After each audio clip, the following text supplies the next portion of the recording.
किसका होगा राज तिलक। लगातार आज तक पर हमारी महा कवरेज जारी है। आपके साथ मैं हूं मलिका मल्होत्रा। गोवा विधानसभा की 40 सीटों पर मतदान जारी है। 301 उम्मीदवार चुनावी मैदान में हैं और नेहा बाथम पणजी में इस वक्त मौजूद हैं। नेहा, अगर अभी बात की जाए तो 26% तक मतदान हो चुका है। इस वक्त आप किस तरह का माहौल देख रही हैं?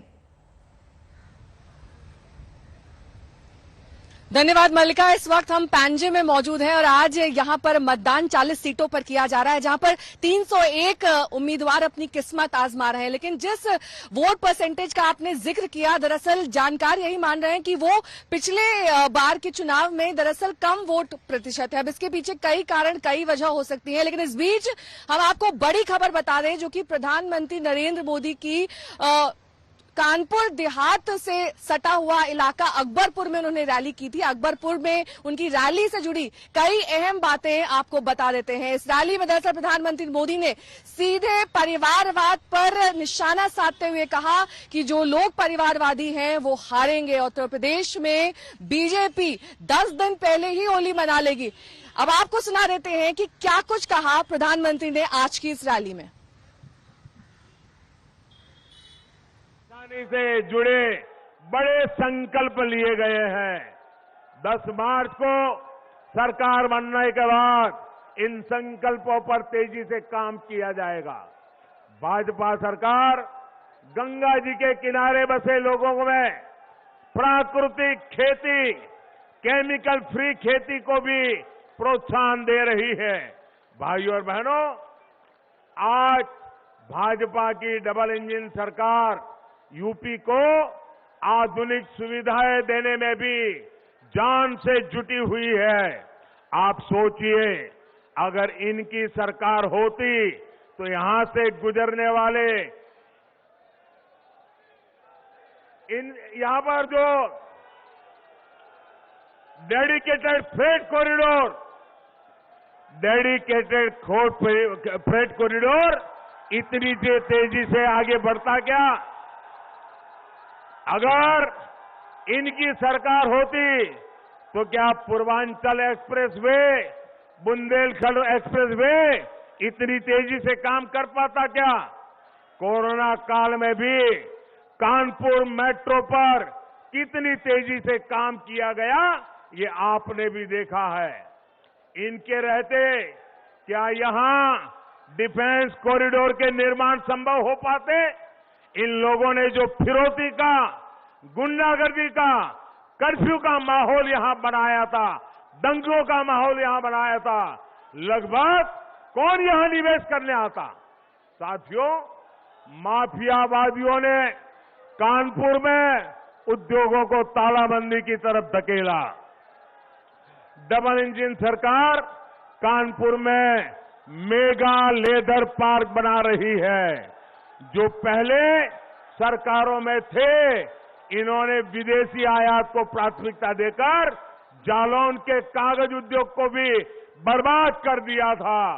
लेकिन योगी जी की सरकार ने कागज उद्योग के साथ जालौन के मटर को भी वैश्विक पहचान दिलाने के लिए कदम उठाए हैं। आज जब मोदी देश में वोकल फॉर लोकल, लोकल के लिए वोकल होने की अपील करता है, तो उसके पीछे आप जिन उद्योगों से जुड़े हैं, आपके उद्योगों को ताकत देने का हम काम कर रहे हैं। कुटीर उद्योगों का सामर्थ्य बढ़ाने के लिए काम कर रहे हैं। सबका साथ, सबका विकास, यही हमारा मंत्र है, यही हमारा संकल्प है। लेकिन इसके लिए सबका प्रयास भी आवश्यक है। आपके एक एक वोट का योगदान बहुत आवश्यक है। और हमारे तमाम संवाददाता इस वक्त हमारे साथ जुड़ गए हैं। खटीमा से मेरी सहयोगी श्वेता झा जुड़ी हुई है, रामपुर से कुमार अभिषेक हमारे साथ जुड़े हुए हैं, वहीं आशुतोष मिश्रा सीधे बदायूं से जुड़ गए हैं, ऐश्वर्या पालीवाल बरेली से जुड़ गए हैं। लेकिन सबसे पहले कुमार अभिषेक, आपका रुख करते हुए, क्योंकि तमाम रैलियां आपने कवर करी हैं उत्तर प्रदेश में और आज दूसरे चरण का मतदान होना है 55 सीट पर। जो ये 55 सीट है और प्रधानमंत्री की जो ये रैली का कार्यक्रम है, उसमें जो तमाम विकास के कार्य प्रधानमंत्री गिना रहे हैं, क्या विकास इन 55 सीटों पर हावी रहेगा या फिर यहां पर भी जातीय राजनीति हावी रहेगी?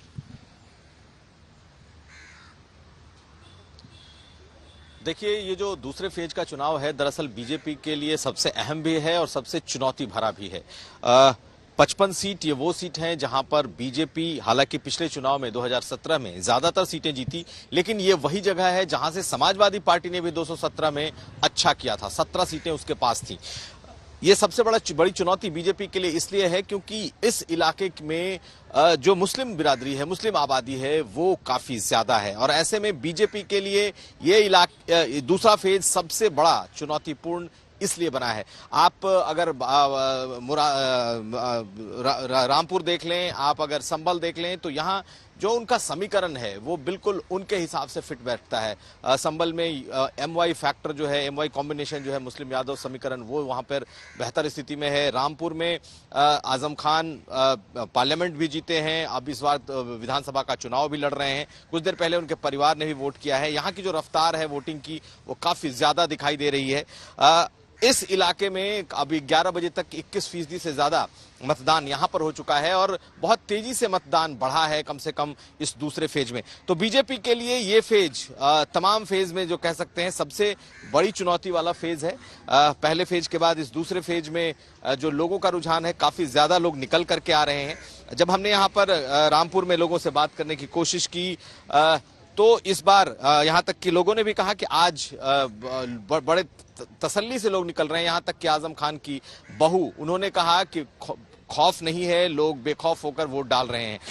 कुल मिलाकर ये इलाके, कुछ जो जिले हैं वो बीजेपी के लिए रहे हैं, जिसमें बरेली, बदायूं ऐसे जिले जहां पर बीजेपी ने लगभग सारी सीटें जीती हुई थी। लेकिन वहीं दूसरी तरफ मुरादाबाद, संभल, अमरोहा, रामपुर ये ऐसी सीटें हैं जिसमें बीजेपी कमजोर है और उसके लिए ये इलाके बेहद चुनौती भरे हैं। अब देखना यह है कि आखिर आज के मतदान में क्या होता है। हालांकि पेटियां तो 10 को खुलेंगी, जो ईवीएम 10 को खुलेगा, लेकिन बीजेपी और उनके लिए ये जो चरण है ये बेहद चुनौती भरा है।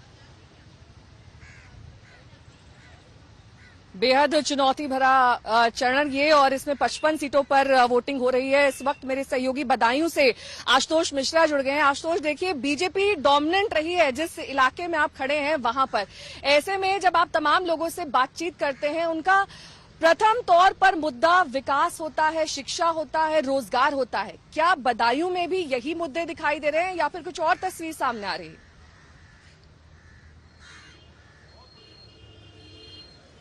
मतदान के पहले तक नेहा जब आप बात करते थे तो कोई बता देता, देखिए टूटी सड़कें हमारे लिए प्राथमिकता रही हैं, सरकार ने कभी इस पर ध्यान नहीं दिया, विकास का मुद्दा है, बेरोजगारी जो बढ़ी है उसको लेकर के सरकार कुछ नहीं करती। लेकिन जैसे ही मतदान की तारीख नजदीक आती है और जब आप 24 घंटे पहले आके नब्ज टटोलते हैं तो फिर वही पुराना सामाजिक समीकरण जो हमेशा उत्तर प्रदेश या बिहार जैसे राज्यों में दिखाई पड़ता है कि उनकी जाति का कैंडिडेट कौन है, कहां पर किस जाति का प्रभुत्व है, वहां पर कैंडिडेट कौन है, कौन से धर्म का है, ये सारे गणित लगने लगते हैं। अब 2017 की जो बड़ी बीजेपी की लहर थी तब भी यहाँ की 6 सीटों में से 1 सीट पर सपा ने बाजी मारी। अब यहाँ पर मुस्लिम समीकरण तो है ही वोटों का, लेकिन इसके अलावा दलित भी बड़ी संख्या में है, लोधी भी बड़ी संख्या में है, ओबीसी के इतर आप शाक्य आबादी देखें तो वो भी बहुत ज्यादा है। और उन्हीं जातीय समीकरणों को देखते हुए टिकट डिस्ट्रीब्यूशन भी किया गया बीजेपी की ओर से भी और समाजवादी पार्टी गठबंधन की ओर से भी। तो इन सब के बीच जब आखिरी समय पर जब आप आते हैं तो कहीं न कहीं जातीय समीकरण एक बार आपको मैदान में दिखाई पड़ता है। ताजा अपडेट आपको ये भी बताएं कि सुबह 6 से लेकर के 8 बजे तक वोटिंग की जो रफ्तार थी वो बेहद धीमी थी और लगा कि कहीं बदायूं एक बार फिर निराश ना करे। लेकिन 8 बजे के बाद जो रफ्तार पकड़ी है उसकी सीधी तस्वीरें मैं आपको सड़कों पर अगर दिखाऊंगा, जितने पोलिंग बूथ हैं, समाजवादी पार्टी के हों, बसपा के हों, कांग्रेस के हों, बीजेपी को, हर पोलिंग बूथों के बाद जो उनके एजेंट बैठते हैं, बड़ी संख्या में लोग निकले हैं घरों से। और जिस तरह की रफ्तार 7-8 बजे तक की थी, 8 बजे के बाद रफ्तार बदायूं ने पकड़ी है। शहरों में थोड़ा सुस्ती जरूर दिखाई पड़ रही है, लेकिन जितने गांव में आप जाएंगे ग्रामीण इलाकों में वहां बहुत जोरों से मतदान हो रहा, बड़ी संख्या में लोग पोलिंग बूथों पर पहुंचे हैं। नेहा, ठीक है, लौटूंगी मैं अपने तमाम संवाददाताओं के पास, लेकिन इस बीच एक बेहद दिलचस्प बयान मुख्यमंत्री योगी आदित्यनाथ की ओर से आया है। उन्होंने कहा है कि बीजेपी यूपी को कभी गजवाए हिंद नहीं बनने देगी और उनके बयान पर तीखे हमले आ रहे हैं कांग्रेस और समाजवादी पार्टी की ओर से। क्या कुछ कहा आज योगी ने, पहले ये आपको दिखाते हैं। जो लोग सपना देख रहे हैं गजवाई हिंद का, मैं बहुत स्पष्टता के साथ कह सकता हूं, ये नया भारत है। इस नए भारत में विकास सबका, लेकिन तुष्टीकरण किसी का नहीं। सबका विश्वास और सबके प्रयास को लेकर के सरकार चल रही है। ये नया भारत संविधान के अनुरूप चलेगा, शरीयत के अनुरूप नहीं। और मैं इस बात को भी स्पष्टता के साथ कह सकता हूं, गजवाए हिंद का सपना कयामत के दिन तक भी साकार नहीं होगा। उनके पास कोई मुद्दे नहीं है, तो वो हताशा और निराशा के अंदर ये बोल रहे हैं। हताशा निराशा में कह रहे हैं कि संविधान से देश चलेगा, शरिया से नहीं चलेगा।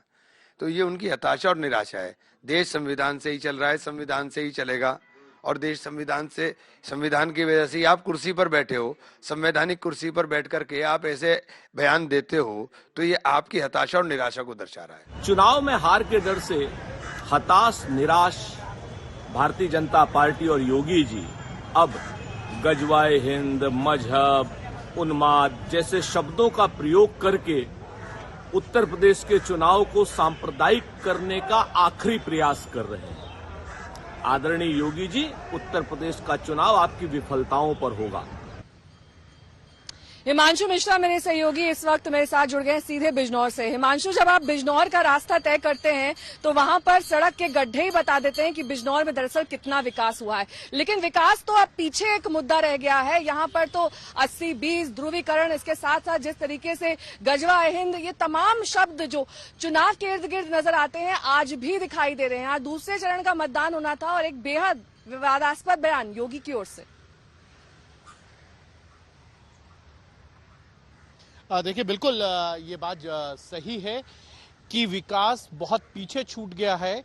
विकास का मुद्दा उत्तर प्रदेश के चुनाव के अंदर, ये बात सही है कि जब मैं दिल्ली से बिजनौर आ रहा था तो गड्ढे बहुत थे सड़क में, लेकिन उनको शायद काउंट नहीं किया जाता है जब चुनाव होते हैं। और चुनाव के समय पर जिस तरीके के मुद्दे नजर आ रहे हैं, वहाँ महंगाई, बेरोजगारी, शिक्षा, ये मुद्दे नहीं हैं। मुद्दे हैं गन्ना वर्सेस जिन्ना। क्या गन्ना वर्सेस जिन्ना इस पे चलेगा या गर्मी और चर्बी चलेगा, यही वो मुद्दे हैं जहां पर चुनाव हो रहा है। और ये बात सही है कि उत्तर प्रदेश के अंदर विकास के मुद्दे जो हैं वो बहुत पीछे छूट जाते हैं जब भी चुनाव होते हैं। और इसीलिए आप देखिए कि लगातार दोनों तरफ से जो है वो बयानबाजी हो रही है, चाहे योगी आदित्यनाथ की तरफ से हो रही हो या फिर विपक्षी दलों की तरफ से हो रही है। आज योगी आदित्यनाथ ने गजवाए हिंद की जो बात कही, उन्होंने ये कहकर साफ कर दिया कि देखिए हम किस तरीके की चुनाव चाहते हैं। या फिर योगी आदित्यनाथ ने 20 और 80 का जो फार्मूला उन्होंने कहा था उसको भी उन्होंने क्लियर कर दिया। तो कहीं ना कहीं वो संदेश देना चाहते हैं अपने वोटर्स को, आइए अपने कार्यकर्ताओं को ज्यादा से ज्यादा संख्या में अपने वोटर्स को जो है मतदान केंद्र तक लाइए और वोट कराइए, जिससे कि एक बार फिर से जो है उनकी सरकार बने। लेकिन दूसरी तरफ जो है अखिलेश यादव हो या जयंत चौधरी हो, उनके भी बयान जो है इसी तरीके के हैं। अगर योगी आदित्यनाथ कहते हैं गर्मी निकाल देंगे तो जयंत चौधरी ये कहते हैं कि चर्बी उतार देंगे। तो ये कहीं ना कहीं इसी तरीके के बयान जो है वो चुनावी मुद्दे बन जाते हैं। और बिजनौर के अंदर जो स्थिति है, मैं आपको बता दूं, यहाँ 2017 में बीजेपी ने 8 में से 6 सीटें जीती थी, लेकिन बाई इलेक्शन में 1 सीट जो है बीजेपी फिर हार गई। और महागठबंधन जब बना था जिसमें बीएसपी भी थी, एसपी भी थी और आरएलडी थी, तब इस लोकसभा सीट से जो है बीएसपी ने चुनाव जीता था। मलूक नागर यहाँ से चुनकर आए थे। भारतीय ठीक है, बेहद दिलचस्प बातें यहाँ पर आप बता रहे हैं। बिजनौर से हमारे सहयोगी हिमांशु मिश्रा लगातार जुड़े हुए थे और जानकारी दे रहे थे कि कैसे MY फैक्टर हावी हो जाता है, इसके साथ ही गर्मी, चर्बी, तमाम बातें बयानों में सामने आने लगती हैं। इसी वजह से जो पहले 2 दौर का मतदान है उत्तर प्रदेश में वो इतना अहम माना जा रहा है। आपको सुना देते हैं कि आजम खान का परिवार इस वक्त क्या कुछ कह रहा है चुनाव के मद्देनजर। मेरे सहयोगी मिलन शर्मा ने खास बातचीत की है उनके परिवार से। सिद्रा, और बताइए कि किस तरीके का माहौल है परिवार में इस वक्त। आजम खां भी जेल गए और अब अब्दुल्ला भी पूरी जिम्मेदारी जो है चुनाव की खुद अकेले संभाल रहे हैं। देखिए, खुशी का तो माहौल नहीं है फिलहाल। 2 अरसा होने वाला है कि बब्बा हम लोगों के साथ नहीं है, लेकिन हाँ कॉन्फिडेंट है कि इलेक्शन डेफिनेटली अच्छा होगा, रामपुर का भी और स्वार का भी, और बाकी जितनी 5 सीट्स हैं हमारी जीत होगी जरूर। हिजाब का मुद्दा बहुत ज्यादा उठाया जा रहा है, हालांकि मुद्दा कर्नाटक में है लेकिन यूपी में भी उसका मुद्दा उठाया जा रहा है। क्या कहती हैं, हिजाब एक चॉइस होनी चाहिए लड़कियों के लिए स्कूल में? देखिए ये अपने ऊपर डिपेंड करता है। हिजाब कोई बुरी चीज़ नहीं है, मैं भी इस टाइम हिजाब करी हुई। सो हिजाब कोई बुरी चीज़ नहीं है, और जितनी जो चीज़ ढकी हुई होती है उतनी खूबसूरत होती है। और जाहिर सी बात है, कर्नाटक का मसला है, वहाँ पे बहुत बड़े लोग बोल रहे हैं वहाँ के। 6.5 घंटे बीत चुके हैं, 1:30 बजे का वक्त है, सुबह 7 बजे मतदान शुरू हुआ था। अब तक 23% वोट डाले जा चुके हैं उत्तर प्रदेश में। तो ये बड़ी खबर उत्तर प्रदेश से आ रही है, जहां पर 55 सीट का मतदान दूसरे दौर में चल रहा है। पहले दौर में 58 सीटों पर वोटिंग हुई थी, आज 55 सीटों पर वोट डाले जाने हैं और अब तक कुल मिलाकर 23% ही मतदान हुआ है। 6.5 घंटे बीत चुके हैं। तो ये देखना बेहद दिलचस्प होगा कि क्या वोटिंग ये रफ्तार पकड़ेगी या फिर जिस तरीके से दिन चढ़ेगा और ज्यादा लोग बढ़ चढ़कर वोटिंग की इस जो लोकतंत्र का ये सबसे बड़ा पर्व है, इसमें शामिल होने के लिए मतदान केंद्रों पर पहुंचेंगे। लेकिन इस बीच आपको गोवा की बात बताते हैं, क्योंकि गोवा की सियासत काफी दिलचस्प है। यहाँ पर 40 सीटों पर आज वोटिंग की जा रही है। सुबह से ही हमने देखा कि लंबी कतारें लगी हुई थी, जिसमें महिलाएं बढ़ चढ़कर हिस्सा ले रही थी। लेकिन गोवा को लेकर आज प्रधानमंत्री ने भी कई अहम बातें कही। उन्होंने कहा कि टीएमसी यहाँ पर जानबूझकर उतरी है, टीएमसी का कोई अस्तित्व नहीं है, वो सिर्फ हिंदू वोट काटना चाहती है, यही वजह है कि टीएमसी मैदान में उतर आई है। लेकिन मुकाबला त्रिकोणीय है यहाँ पर और बीजेपी चाहती है कि वो यहाँ से हैट्रिक लगाए, वहीं कांग्रेस ये चाहती है कि एंटी इनकम्बेंसी फैक्टर का उसको फायदा मिल सके। लेकिन आज सुबह हमने देखा कि कैसे यहाँ के सीएम प्रमोद सावंत, जो कि सांकुलम से चुनाव लड़ रहे हैं, वहां पर वो वोट डालने के लिए पहुंचे। उसके पहले उन्होंने पूजा अर्चना की अपनी पत्नी के साथ, वहां पर वो पूरे विधि विधान से पूजा अर्चना करते हुए दिखाई दिए। प्रमोद सावंत तो पूरे कॉन्फिडेंट हैं, पूरे आत्मविश्वास से लबरेज है। उनका ये कहना है कि एक बार फिर से बीजेपी सत्ता में वापसी कर रही है गोवा में। लेकिन क्या एक बार फिर से वही स्थिति, वही सियासत हम दोबारा देखेंगे जो 2017 में गोवा में दिखाई देगी, या फिर दो नई पार्टी के आने से यहाँ पर समीकरण बदल गए हैं? तृणमूल कांग्रेस अब अपना यहाँ पर किस्मत आजमा रही है, साथ ही आम आदमी पार्टी को भी यहाँ पर एक स्ट्रांग पार्टी के तौर पर देखा जा रहा है। लेकिन इस बीच गोवा में अब भी मतदान हो रहा है। सुबह 7 बजे से ही मतदान की प्रक्रिया शुरू हो चुकी थी और हमने देखा था कि कैसे गोवा में उत्पल पर्रिकर, जो कि मनोहर पर्रिकर के बेटे हैं, उनका भी नाम जोर शोर से सामने आ रहा है, खासतौर पर पंजिम से, जहां से वो कैंडिडेट हैं। उनके मुकाबले वहां पर किस तरीके से दोनों के बीच में लड़ाई देखी जा रही है, क्या कुछ कहा है प्रमोद सावंत ने, ये आपको सुनवा देते हैं।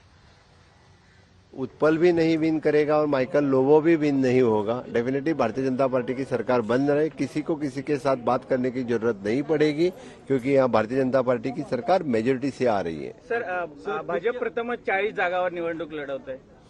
अब भारतीय जनता पार्टी पहली बार 40 जगह पे इलेक्शन कॉन्टेस्ट कर रही है और हमें विश्वास है कि इस बार जिस तरह से हमने काम किया है तो पूरा बहुमत की सरकार हमें यहाँ पे मिलेगी। भारतीय जनता पार्टी की कार्यकर्ता और उनकी धर्मपत्नी इस नाते से मैं ये कहना चाहती हूँ कि हम साखली मतदार संघ से जीतेंगे ही, और उसके साथ ही डॉक्टर प्रमोद सावंत 22+ सीट लेके वो जीत के आ रहे हैं। और इसी विश्वास में हम कह रहे हैं, क्योंकि हर एक मतदाता को भारतीय जनता पार्टी पे विश्वास है और उन सभी लोगों को एक स्थिरता और विकास देने वाली सरकार, डबल इंजन वाली सरकार चाहिए। सो इसीलिए मुझे लगता है कि भारतीय जनता पार्टी को वो वोट करें। तो ये तो बात हो गई गोवा की, जहां पर इस वक्त लड़ाई दिलचस्प है। लेकिन इससे ज्यादा दिलचस्प लड़ाई इस वक्त उत्तर प्रदेश की है, जहां पर दूसरे चरण का 55 सीटों के लिए मतदान चल रहा है। सहारनपुर से मेरे सहयोगी इस वक्त जुड़ गए हैं तमाम जानकारी के साथ। आपसे हम यही जानना चाहेंगे कि जिस तरीके से सहारनपुर में विकास का मुद्दा सबसे अहम है, मैं वहां पर खुद गई थी, लोगों का कहना है कि सड़कें बनी नहीं, साल गुजर गए, यहाँ पर कोई फ्लाईओवर मौजूद नहीं है। क्या इस तरह की चर्चा मतदान के दिन भी है, या फिर वापस घूम फिर कर वही जातीय समीकरण ये सब हावी हो रहे हैं?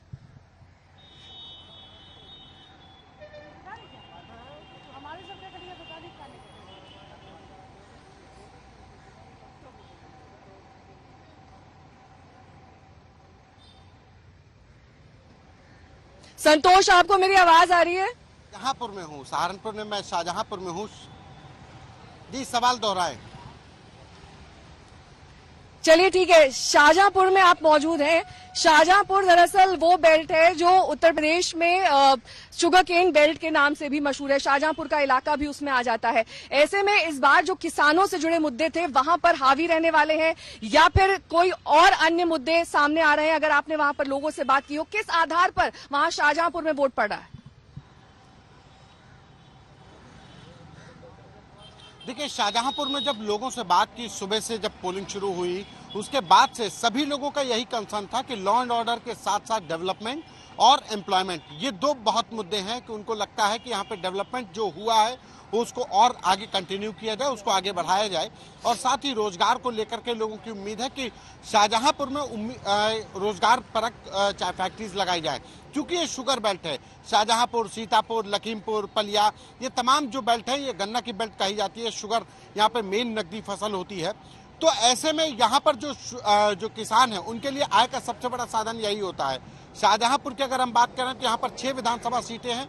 2017 के चुनाव में 5 सीटों पर बीजेपी थी, लेकिन इस बार जो एमवाई फैक्टर है या जो नेताओं के द्वारा जो बयान दिए जा रहे हैं उसको लेकर के इस बार का जो वोटर्स है वो कहीं ना कहीं एक वर्गीकरण हुआ है। वो जाति के आधार पर भी, क्योंकि नेताओं के द्वारा जो बयान दिए गए, चाहे वो चमड़ी की बात हो, गर्मी की बात हो, तमाम ऐसे जो बयान सामने आए, उसको लेकर के इस बार जो वोटर है वो साफ तौर पर किसी वर्ग विशेष की बात नहीं कर रहा है। वो डेवलपमेंट की बात कर रहा है, वो अनएम्प्लॉयमेंट की बात कर रहा है। शाहजहांपुर की बात करें, जिस जगह पर मैं खड़ा हूँ, ये शाहजहांपुर की सदर सीट है। यहाँ से 8 बार उत्तर प्रदेश सरकार के कैबिनेट मिनिस्टर, जो हैवीवेट कहा जाए कि एक दिग्गज नेता हैं, सुरेश खन्ना, वो 8 बार यहाँ से एमएलए चुने जा चुके हैं। 9वीं बार के लिए वो यहाँ पर मैदान में है। लेकिन बाकी की जो 5 सीटें हैं वहाँ पर दिलचस्प मुकाबला है, क्योंकि बीएसपी भी उसने अपनी जातिगत, चाहे मुस्लिम कैंडिडेट उतार करके या पिछड़ी जाति का कैंडिडेट उतार करके, उसने कहीं ना कहीं इस लड़ाई को दिलचस्प बना दिया शाहजहांपुर में खासकर। तो लिहाजा देखना होगा कि शाहजहांपुर में 2017 का इतिहास दोहराता है या कुछ बड़ा उलटफेर होगा, क्योंकि शाहजहांपुर में एक उम्मीद यही कही जा रही है कि जो सीटें फंसे हो, चाहे वो तिलहर हो, जलालाबाद हो, कटेरी हो, कटरा हो, ये ऐसे विधानसभा हैं जहां पर अभी भी चुनाव त्रिकोणीय मुकाबले में फंसा हुआ है। बीएसपी कहीं ना कहीं अपने जो कैंडिडेट के जरिए फाइट में आ गई, उसने मुस्लिम वोट बैंक को साधते हुए मुस्लिम उम्मीदवार को उतारा है।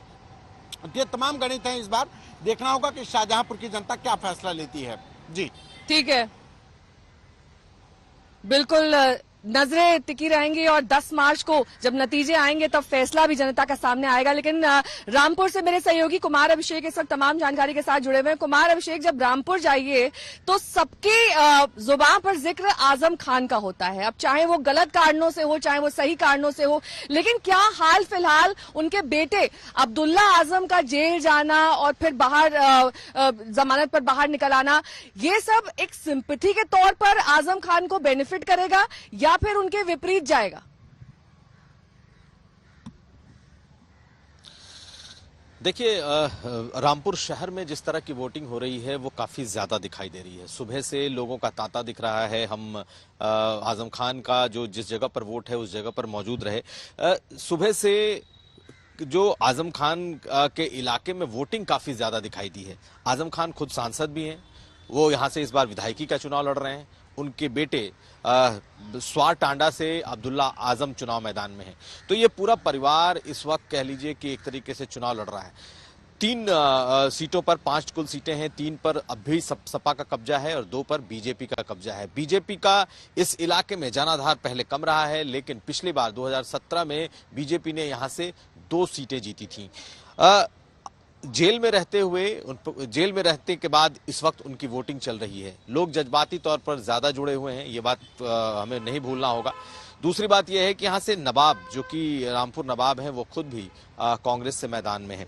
लेकिन पहले जब बीजेपी का अस्तित्व यहाँ कम हुआ करता था तो सीधी लड़ाई हो जाती थी आजम खान और नवाब के बीच, और तब जो यहाँ के लोग थे वो बंटकर वोट करते थे। लेकिन इस बार समीकरणों के आधार पर मुझे ये वोट का पैटर्न यहाँ दिखाई दे रहा है। अब ये देखना है कि आखिर ये जो पैटर्न है ये क्या कहता है। आजम खान उनकी पत्नी, उनके बेटे, उनके बहू सबने आकर के वोट डाला है। सबका यही कहना है कि वो जेल में हैं और जेल में रहते हुए उनके प्रति सिंपैथी कहीं ज्यादा है लोगों की इस बार, और लोगों की तादाद भी कम से कम ज्यादा निकली है। हालांकि ओवरऑल जो परसेंटेज आ रहा है वो काफी कम है, तो देखना होगा कि क्या सिर्फ इस सीट पर आजम खान की वजह से ज्यादा वोटिंग हो रही है या फिर इन जनरल यहां पर वोटिंग कम है। लेकिन पश्चिमी उत्तर प्रदेश का ये जो दूसरे चरण का चुनाव है ये बीजेपी के लिए चुनौती भरा है, ये मैं पहले से कह रहा हूं, इसलिए क्योंकि ये वही इलाके हैं जहां समाजवादी पार्टी मजबूत है, उनका समीकरण भी मजबूत है, और इस इलाके में 2017 हो, 2019 का पार्लियामेंट हो, इस इलाके में गठबंधन हावी रहा